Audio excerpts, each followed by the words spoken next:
நகைக்கடன் வாங்குவது மக்களிடையே நாளுக்கு நாள் அதிகரித்து வருவதா புள்ளி விவரங்கள் குறிப்பிடுது.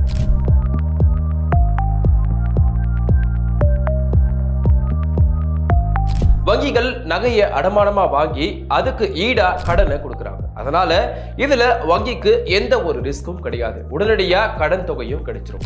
மேலும் பர்சனல் லோன் உடன் ஒப்பிடும்போது இதற்கான வட்டி விகிதம் ரொம்பவே குறைவு. ஆனா இந்த கடனை மேலும் ஒரு சுமையா மாற்றுவதற்கு பல வாய்ப்புகள் இருக்கு.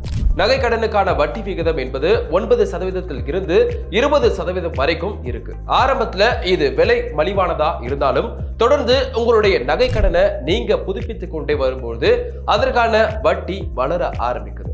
நகை கடனை வாங்கும் பலர் அதை எடுத்துட்டு அதுக்கான வட்டியை மட்டுமே செலுத்திட்டு வருவாங்க. முதன்மை கடன் தொகையானது அப்படியே இருக்கும். ஒரு வழியா கடன் முடியும் போது அவங்க கிட்ட நகையை மீட்பதற்கு எந்த ஒரு பணமும் இருக்காது. மேலும் நகை கடனை மீண்டும் புதுப்பிப்பார்கள் அல்லது கூடுதலா அடமானத்திற்கு நகைகளை கொடுப்பாங்க. இதனால வங்கிக்கு எந்த ஒரு இழப்பும் ஏற்பட போவது கிடையாது. ஏன்னா வங்கியானது உங்களுடைய நகையை விற்பனை செய்து அதன் மூலமா கிடைக்கும் பணத்தை உங்களுடைய கடனுக்கு ஈடா எடுத்துக்கொள்ளும். ஆனா நீங்களோ உங்களுடைய சேமிப்பு அல்லது நகையை மொத்தமா எடுக்க நேரிடும். நகைக்கடன் பாதுகாப்பானதா இருந்தாலும் சரிவர திட்டமிடாம வாங்கினா சிக்கல்ல மாட்டிக்கொள்ளக்கூடிய நிலைமை உங்களுக்கு வரலாம். இது கடைசி வாய்ப்பா பயன்படுத்திக் கொள்ள வேண்டுமே தவிர ஒரு பழக்கமா தொடர வேண்டாம் அப்படின்றதுதான் நிதி ஆலோசகர்களின் கருத்தாகவும் இருக்கு.